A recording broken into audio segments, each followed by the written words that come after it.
You're listening to the Shipyard Cat Podcast, the unofficial SAFC podcast for fans everywhere. Hello and welcome back to another episode of the pod. We're here to talk about that, should we say, emphatic win against Chelsea, even though Robin's got a few words to say on this.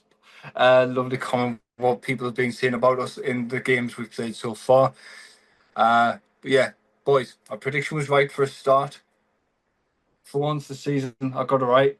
It's only been nearly 10 games. But yeah, to discuss this lovely win with me, we've got Kev and we've got Robin.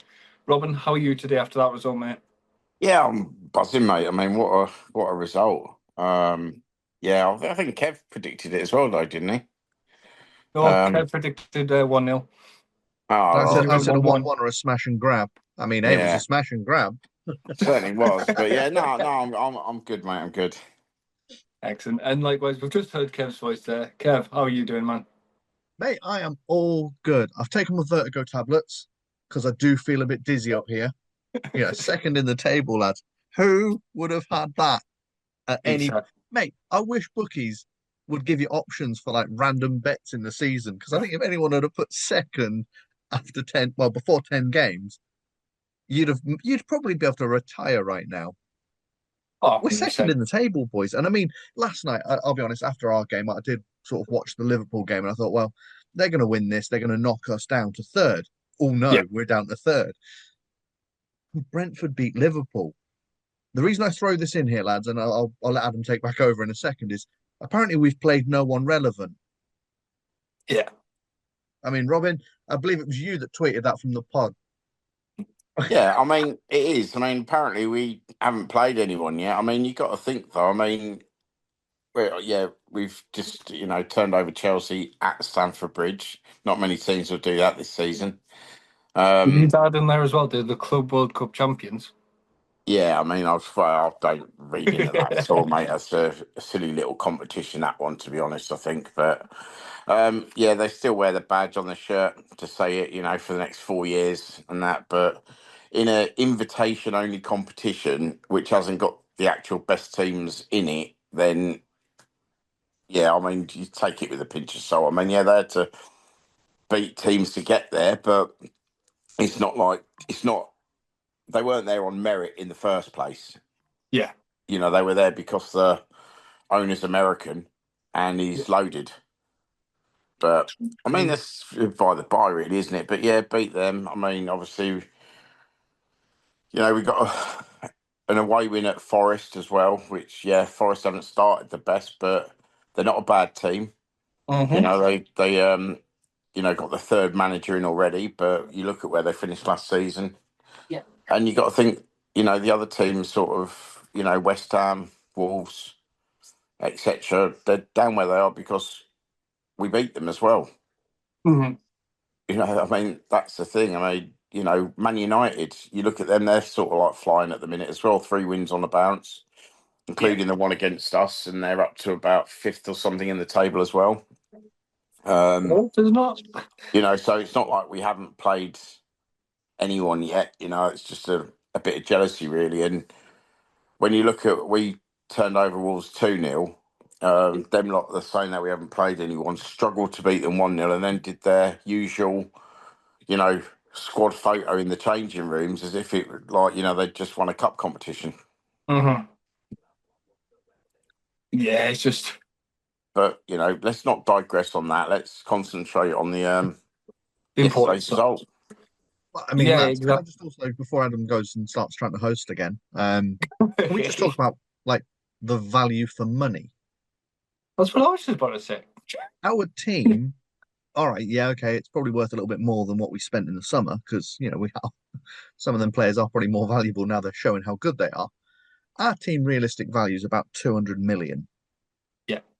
Chelsea's value at the moment is rumored to be around 1 billion.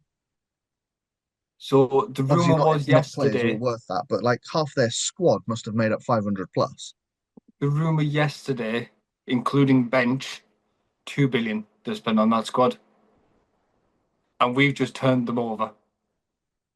Oh, I don't know where you're getting your figures from, Adam. I think But the they zeros haven't might It's be just in the wrong something that places came up there. one day. Just Yeah, I came up think I on it think came I up think online yesterday. I think you want to So check the sources of your rumours there, but yeah. But you look at their for me, it's midfield. I mean, yeah, their two centre midfield players 180 cost million. I think 225 million Yeah, combined. yeah. And we've got a 33-year-old who's apparently his legs have gone, which a lot of clubs said we overpaid for him. Absolutely bossed that midfield, won every single challenge, everything. I bet you there's people now that have made those comments that are going, oh, I'd have him on my squad. yeah, Yeah, 100%. I mean, 100%. he's showing it. He's showing it. He is a world-class player. just a shame that he couldn't get the ball from under his feet for his finish. I think if he managed to do that, that would have just been The roof would have come off. I mean, the yeah, away end was mental all game. The highlights I've seen on YouTube, yeah. the away end was just non-stop. They didn't shut up. And apparently, a lot of Chelsea fans were saying that that's the best away atmosphere they've experienced in years. I mean, Mhm. that's something that people have said from day one is Sunderland won't shut up when they turn up. Yeah. Yeah, I think if Xhaka had have scored that, you'd have probably had people on the pitch because everyone's waiting for him to score. But obviously, being an Arsenal lad, scoring against Chelsea would have probably been a bit of a dagger in the hearts, wouldn't it, for him? Mhm. So, yeah, I'll let you carry on hosting now, mate. I'll shut up. I'm just excited, lads. I'm just excited. I'm a bit Uh, giddy. no, it's all good. No, you you started off with the biggest point, which is one thing that I do agree with. Like Liverpool played the evening kick off. I watched that too, and I was like, well, in theory, they should turn over Brentford. Brentford hasn't had somewhat the best of starts, and they've started pulling it back. And when I saw that end result, I was like, wait, what? That means we stay second until today's games, obviously, of time of recording. But the lads give everything from minute one. One lapse of concentration. Yes, we conceded the goal to Garnacho, and smug little. What a plum he is. Thank you. That's the politest word that we can use today. Family pod. But the celebration he did for his first Chelsea goal in however many games he's now played just sums up the player that he is. He plays for himself. He's not playing for the team. It's And because he thinks he's the next Ronaldo. yeah, He's not even exactly. good Yeah. enough to clean Ronaldo's boots. Yeah. As a matter of fact, he's not even good enough to clean Ronaldo's boots. Well, exactly. But He no, couldn't. he just goes on like he's an absolute player boy model and thinks Yeah. he's the world's best footballer. He got through, fair play, good goal. Mhm. But to then go and sit like he did in front of the away end as if to say, like, look at me, I'm God. Yeah. You then did naff all for the rest of the game, my friend. And you're not even, like, say, Amarin rejected you from the team for a reason. Yeah. Yeah. For me, I think he probably wound our players up at that point by doing that. And I think Sunderland went, I'm not having this. I mean, Yes. Robin, what's your take on it? I think you were probably quite explicit towards the telly. Yeah, I mean, to me, he showed the difference between the two teams. Yes. He, like Adam said, was about himself. As he said, look at me. I've done this.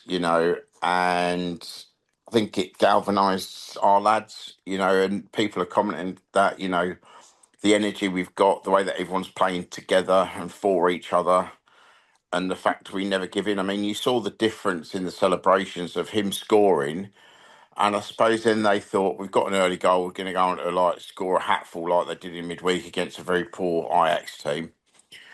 And then, the scenes at the end, obviously last minute winners do get celebrated, but the way that everyone was there, the bench, I saw obviously Luke O'Nien who gets involved in everything. I mean, I think, apart from the fact he's not getting any game time at the minute, he's probably the best cheerleader we've got. Um, but yeah, I mean, it just He'll like I take said, that.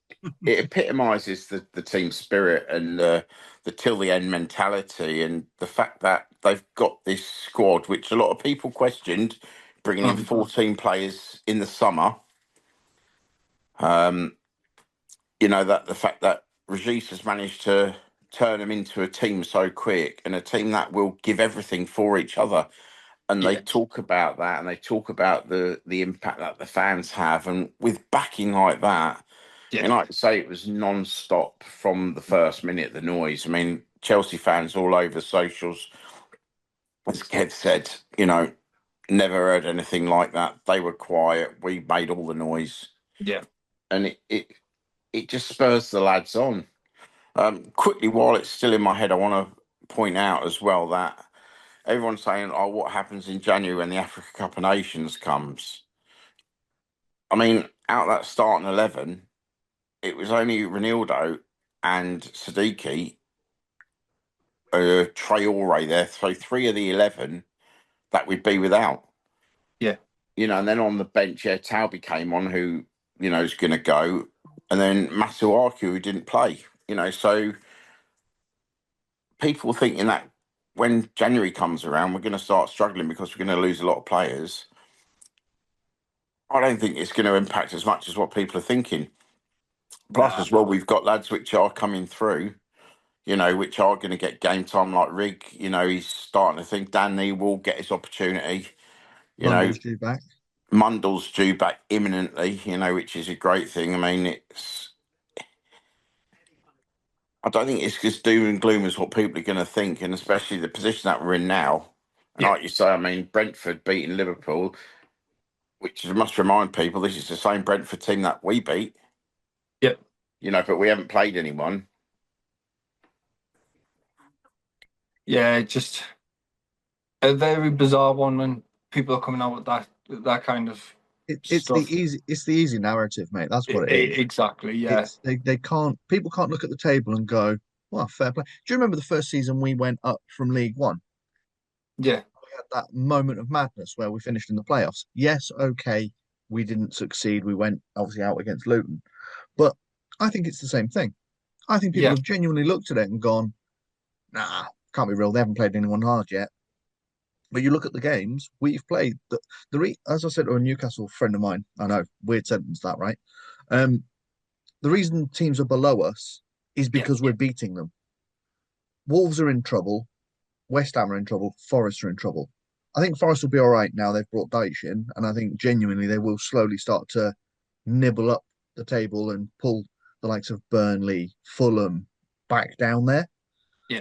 But for me, it's just the easy take. They've played Yeah. no one difficult. Chelsea must be tired. This team must be tired. There's always an excuse for us beating those teams. No one can turn around and go, actually, do you know what? Sunderland stuck to their game plan, which even we said on the preview. We said we want to play a game where we say, Chelsea, do what you want with the ball. Have Yeah. the ball all game long. We need it on a couple of occasions, and we did exactly that. I mean, Robbie's goal, well, not Robbie's goal, but Talby's goal is a prime example of what we needed. Yeah. A I'm just moment gonna. where we can just get the ball up and out and score. Yeah. So just before we talk the goals, because that is a brilliant example that you've just mentioned there, is I just want to touch on some of the things that you've both covered off there, really, and see your guys' thoughts. One, I'm going to start off with the stats, so to speak, because the stats, if you are a possession statistician, you'd be like, oh yeah, Chelsea dominated the game. But if you look at all the other stats in the game, duels won, the fouls won, stuff like that, that was us. We dominated that game in all the other stats.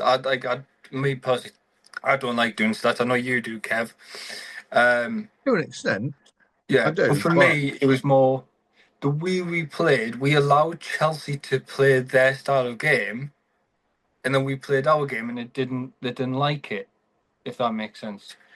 The other thing on what you mentioned there, I think it was Robin that mentioned about how the lads just effectively got on and carried on as the way they should have. The reason for me is if you watch after their goal went in, Xhaka was already vocal enough to say, right, come on, sharpen up, let's do this.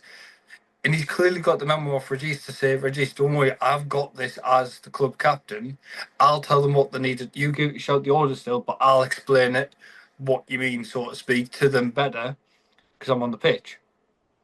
And whatever was said or things like that, it worked. because the lads just then knuckled down. As you said, I do agree with you. National celebration probably is winding them up for thinking, why are you doing that for? Yeah, like there's no need. And then talking, I think Rob wants to bring a point up first there before I talk about the goals. But I just wanted to talk about how well taken they were. Well, I just want to say, obviously, Xhaka was brought in for his experience as a captain. I don't think anything was specifically said yesterday. I just think this is something that has been building since they've got this squad together in the summer. Because you look at the way that we've played and the fact that we dig in, with the exception of the Burnley match, Yeah. the fact that we dig in and get results and, this till the end thing keeps coming true. I'm just, I don't think it's anything specific. I just think it's the entire thing. And like I said previously on like other pods, I hope that Dan Neil is learning from Xhaka about what a captain is and the example that you've got to set out on the pitch. And that's the difference to me, that we've got a real leader out there. And I said it previously, it's the first time to me since Kevin Ball. Which I must say, congratulations to Borley. Obviously back with the club as the ambassador now. Yeah. So I think that one sort of like went under the radar from a lot of people. It didn't seem to be the big announcement sort of thing. Yeah. So congratulations to Borley. Well deserved. He is a club legend. And I think the way that the club's going, with everything, with all the retro stuff and the Founders Week and things that we just had, to honour these former players, I think it's something special, and it gives the players that have come in as well a sense of belonging to the club, that the club is for everyone. Primarily, it's the fans, but we're not going to forget the players that give everything for the shirt as well.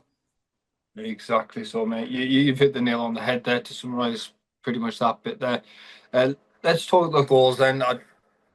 Obviously, we've talked about Garnacho being put through and effectively running, getting past his man, and then Robin Roof's beaten, which can happen sometimes. He's only human at the end of the day. We know most of the time that would have been saved and parried for a corner. Let's talk our goals though. So first goal came from, once again, a Mukiele long throw, caused an absolute havoc in that box, and stabbed home by Wilson Isidore. And his aftermatch comments, which will come into the aftermatch comments from all the players, were sublime. The way he said, "That's what I need to do. I need to be ready for those, and I just need to stab it home. Any given point, I'm a number 9 for a reason. I need to finish my shots." Which we'll come on to as I say, we'll come on to then in a few more minutes. I have seen Chelsea fans online, some of the ones that, oh, my friends, oh, he was offside. No, he wasn't. He was miles onside. There's a person on the line from yourselves. Get over yourselves. And then the absolute, as Robin likes to say, the absolute scenes of the away end in the 93rd minute for Talby getting his first goal of the club. What a time to get that goal, and what a team to do it against. Lads, let's get into it. First things first, let's talk about obviously Wilson's goal being, yes, albeit a tap in, but hey, a goal's a goal, isn't it? I mean, yeah, he's got to be in the right place at the right time, and that's what it was. They know that we're not the only team that does a long throw. It's used commonly now. I know Maresca said in his presser that he's, wasn't going to be using them, and he sort of like He also didn't jokingly said defend against about, them. obviously, Rory Delap coming out of retirement, and, I wonder if Liam Delap's got a throw sort of thing. But look, I mean, it's a weapon. Teams are using it. Why not use it? It's it doesn't have to be the, tippy-tappy football, the tiki-taka, as it's sort of like known in Spain with, that Pep brought into the league. Yeah. There's, you saw Chelsea were basically a team that were passing the ball sideways and backwards for virtually 90 minutes, where we were obviously a lot more direct. It wasn't route one, but we were going forward with the ball. And, that's the difference. There's, great throw. There's a bit of me is sort of like debatable whether or not it was a foul throw, because his back leg does seem to maybe slightly lift up a bit, but it seems to be that this season that they're forgetting about that rule that both feet have to be on the ground. I even checked the rule book to see if they've changed the throwing rule, because I'm noticing in a lot of games there seems to be a lot of the back foot being lifted, unless there's a thing that when the ball's released, it has to be on the ground and then it can be lifted after that. I don't know, what's changed this year, but certainly players are taking advantage of it, whatever it is. But yeah, great throw. And yeah, Traore did well. He got the first knockdown sort of thing, put the ball back into the mix, through the defender's legs, bobbled up, and there's Wilson just to smartly turn it in past Sanchez. I mean, Kev, your thought on it? Yeah, I agree. I think, yeah, Maresca making his comment about the long throws just shows some managers don't want to adapt to what is currently in vogue. Match of the Day spoke about it, saying the long throw last week. I think they said it. The long throw seems to be very, very in this year. Liverpool came undone to one. Chelsea came undone to one. Do you know what I mean? If that's the thing that you need to do is treat it almost like a cross, fair play. I mean, you got to look at yesterday. We only had one corner, whereas Chelsea, I believe, had 9 or 10. So for me, you've got to think maybe the corner's less effective, because too often now with those, people are trying to get it in and it's just easily blocked out, or as seems to happen in most occasions, half the team goes down injured. Yeah. I'm looking at you, Cucurella. So for me, yeah, maybe managers need to realise what is working and use it. We have. Wilson commented exactly like you said, Adam, that when Nordy throws that ball in, it causes chaos and bedlam, and he just needs to put himself in the right place. I saw someone on social take a dig at Wilson, saying, "Oh, it was easy." That ball wasn't going in. Someone called him a goal poacher. That ball wasn't going in unless he stabbed it in. If he hadn't touched that, realistically, their goalkeeper would have grabbed that, and it would have still been 1-0. So Exactly, yeah. Yeah, you've got to do what you got to do sometimes to go and get the goal. What is that now? 4 for him? Yeah. For the season, yeah. So His first away 4 goal. first away goal, and what a place to do it, because the bridge isn't easy. Robin, you're down that way. Any London teammate, that's your local team. For us. but places like the Bridge, Emirates, they're not easy grounds to go to. The only ground realistically that is rumoured to be quite an easy away game is West Ham, because the fans are that far away from the pitch that they can't be on top of you like they were when it was Upton Park, wasn't it? Yeah, I mean, that's the ones that turn up to the London Stadium and don't leave early, because that seems to be happening quite a lot at the moment. But yeah, absolutely. But no, in terms of like Stamford Bridge is a notoriously hard ground to go to. The fans are vocal, they're aggy, they're on top of you, and we seem to silence them. And yeah, fair play to Wilson. I believe someone said he did the Henri celebration. Yes. Cheeky boy. Yeah. The Arsenal players' celebration in front of the Chelsea fans. But yeah, for me, he did exactly what he needed to do. Yeah. I'll let you carry on now, Adam. No, man. It's good to get carried away, as poor former Davey said, and made himself a big synonymous name with the club even more than he needed to be. Then obviously we move on to Talby's winning goal in the 93rd minute. Obviously you've already started talking about it prior, talking about obviously how Robbie's managed to hold the ball up very well, and that just shows his sheer strength to manage to hold it effectively. I know he only held one player back, but there was 2 players around him at that time, waiting on numbers to come up to have support. And then, to me, that is an inch-perfect pass to Talby. I know, was it, somebody will have to correct me if I'm wrong, was it Geertrude that made the other run to try and sway them thinking it was going to him? And then Talby's finish just brought back Wembley moments of just how he just passed that in the back of the net, and just Sanchez was done. He was just beaten. Boys, I've never screamed so much in my life. So yeah, Robin, I'll let you take this one first, mate.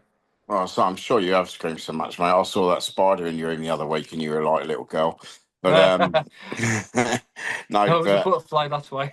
Yeah, no, It was Hertruda. I know that like people were saying he was offside as well, but he wasn't in the line of the goalkeeper. He was Exactly. directly behind the Chelsea defender, so he wasn't exactly interfering with play. Plus, as well, it wouldn't have mattered if he was in the line of the goalkeeper. Sanchez wasn't getting there full stop. And it was Hertruda that actually played the ball up to Bobby in the first place. Mm-hmm. So he won the ball, or didn't win the ball. He took the ball from our box because obviously Esteval, who Chelsea fans thinks the next what's he called? I can't remember the name of the bloody player now. The Brazilian that was at Barcelona, went to PSG and now has disappeared. Neymar. Neymar, yeah, they're saying he's the next Neymar sort of thing. That's blowing my football knowledge went a bit then. Yeah, saying he's the next Neymar. I don't think he did really anything special when he came on. Obviously, he tried to dribble into the box when he could have crossed it, lost the ball. Hertruda picks it up, booms it up front of Robbie. Robbie chases it down. I must say, if that was Wilson or Maenda, I don't think we score that goal because Oh, okay. I think Wilson would have probably tried to hit it first time Mm. On his right side, which favoured him, and I think Maenda would have tried to get his own shot away as well. I think Robbie holding the ball up in the Chelsea box for 5 seconds it was because they're absolutely livid at that. I mean, don't forget they brought on Tosin to stop that sort of thing happening. Yeah. I mean, I said at the time when they took off Ajapong and brought on Tosin, it was a weird substitution Mm-hmm. because why would you change a defender for a defender? Yeah. At 1-1, you're not being defensive by bringing on an extra defender, but you're not going to win the game either. It seemed a very strange one to me, but yeah, they brought him on. Obviously, Shalabar just sort of stood there, didn't really do anything. You took my Um, point out of my mouth. sorry, I just thought I thought I'd get all the names in so that Adam didn't struggle Doesn't have to with them. pronounce them. No, good point. To be honest, mate, I Like, thought Chalobah might have just started videoing it or something. He was stood there that long. I think he was taking a photograph, Yeah, yeah. I mean, like it's sort of watching weird an because icon play football, maybe or something. I don't know. yeah, he sort of like just stood there in that, and I wasn't sure whether or not he was worried in case obviously Tosin got turned and Robbie had come in on his left side and got the shot away. But look, that ball to actually spot Talby's run Yeah. and put an absolutely perfect weighted ball for Talby. He didn't even break his run; he just came onto it. And as you say, Adam, he passed it into that bottom corner and the absolute scenes then. But I must say, Talby's celebration, at first, he sort of like seemed to go to me. I mean, you can watch it back, but he seemed to go to me as if, look at what I've done. And then realised that the fans are there and then just ran at the fans and went absolutely mental. Yeah. Whereas obviously the difference, obviously going back to earlier on with the Garnacho, obviously it's all about me sort of thing right the way through it, where Talby was like, no, this is for the fans. I'm going to Mm. enjoy this, and yeah, absolutely fantastic. Just before I get Kev's thoughts on the Talby goal, I want to say a major props to one person in that whole thing as well. Chris Rigg. If you watch it back as well with Robbie, Robbie's happy that he's assisted the winning goal. Nobody went over to him other than Rigg and was like, come on, you've just done this. Come on. And I think that's going to help Robbie's confidence even more now, thinking, you know what? Everyone loves each other here. I know he already knows it, but he did look a bit downbeat of just being like, it's fine. It's Talby's moment. Let Talby have his moment. But Rigg's like, no, you've done it. You've held two defenders back so he can get the ball and get the winner. So I do really appreciate Rigg doing that. I think that was a really nice touch. And I think Riggs learned that from the likes of Luke when Luke brought him in when he got his first goal because he didn't really want to celebrate, if you remember. And it was Luke saying to him, you need to go and think, go on. What I really enjoyed, if you watch the highlights, or I don't know if it's a clip I've seen on Twitter, there's a lot of clips. Let's be honest, lads. The social media is a And then mound of boom. I mint mean, I've pieced content. it all together and watched the full match again. As the ball is played from Brobby to Talby, there's a camera that there's a video someone's taken from basically behind roofs. And you see Xhaka throw his arms up in the air as if to say, yes, it's gone in, before it's even got to Talby. I mean, that was mental. And then you see like poor Roofs all on his own, just goes in like knee slides to the halfway line as if to say, yes.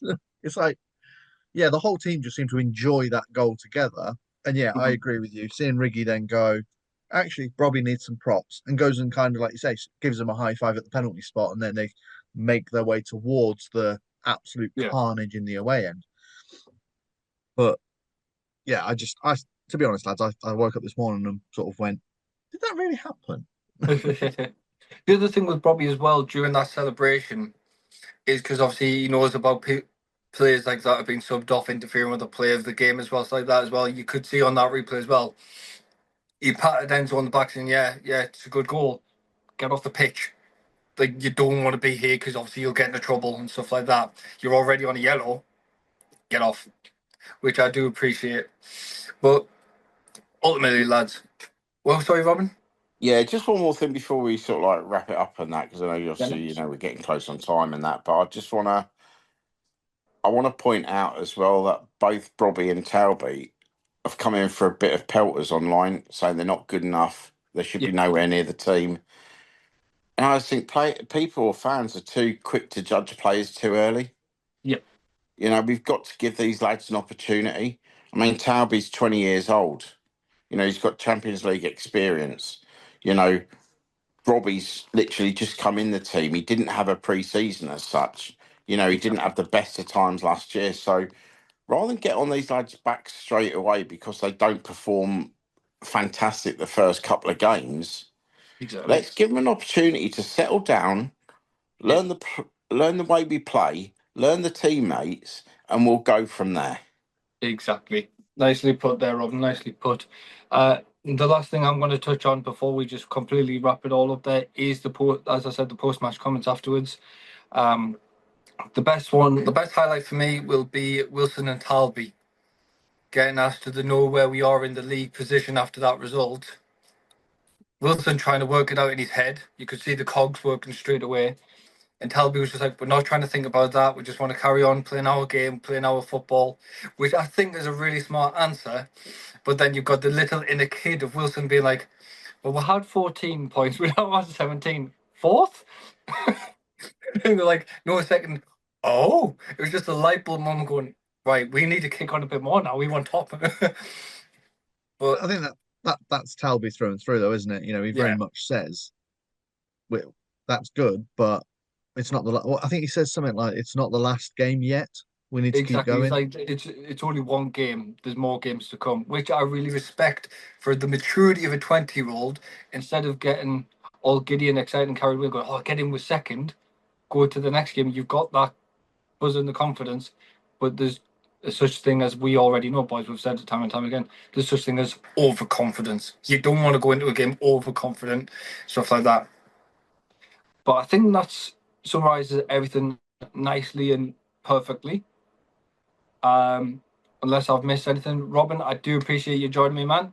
And no, thanks, Adam, and it's good to speak to you both. It's good to be back, sort of thing. I'm still finding me way back in, sort of thing. And we got now. Unfortunately, we got sort of like 9 days until the next game, because that's like another international break. Everton. Well, this is the thing. We've got Everton moved to the Monday, then we've got Arsenal, and then we do have another international break, unfortunately, don't we? So, it's a bit mad, but I think that's the last one, then, isn't it, of the year?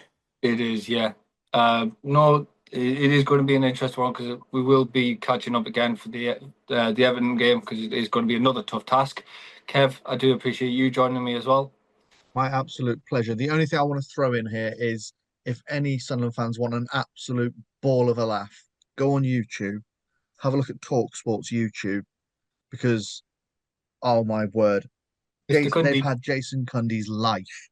He's obviously a Chelsea fan. He's been quite respectful about Sunderland throughout the season so far. But he was at the game yesterday, and then he's due to be at TalkSport for 5:30 for the aftermatch show. And Jamie O'Hara just absolutely rips him for the entire show. But there are some brilliant clips on YouTube. So please, if you want some light entertainment on a Sunday morning, go and watch the TalkSport YouTube because it's Well, priceless. I was first, then there's. Then there's Yeah, there's also some famous Chelsea fan woman that obviously before the game had is that the said that mattress they'd absolutely actress? hammer us and stuff like that, and yeah, she's coming in for a few pelters after the match as well. Waste of space, man. Waste of space. But no, in regards to Cundy, didn't Cundy used to play for Chelsea as well, which makes it 10 times better? Yeah, he's Chelsea through and through. I mean, fair play to the lad. You know, I mean, he knew he was going to get that. Yeah. You know, obviously Jamie O'Hara. I mean, if you honestly watch it, he's Comedy dressed gold. up like a clown. He's got a little violin he's playing and stuff, and really, really rips him. I mean, We know it's the Cundy's other done way. well. Cundy's done it enough with O'Hara, obviously with Yeah. Tottenham the last few years and stuff like that. So look, fair play, you know, to that. But it's just a great way to sort of like finish off the day, really.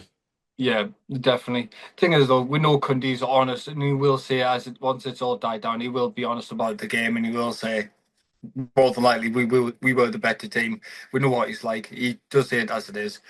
But no, lads, pleasure as always doing this pod with you guys.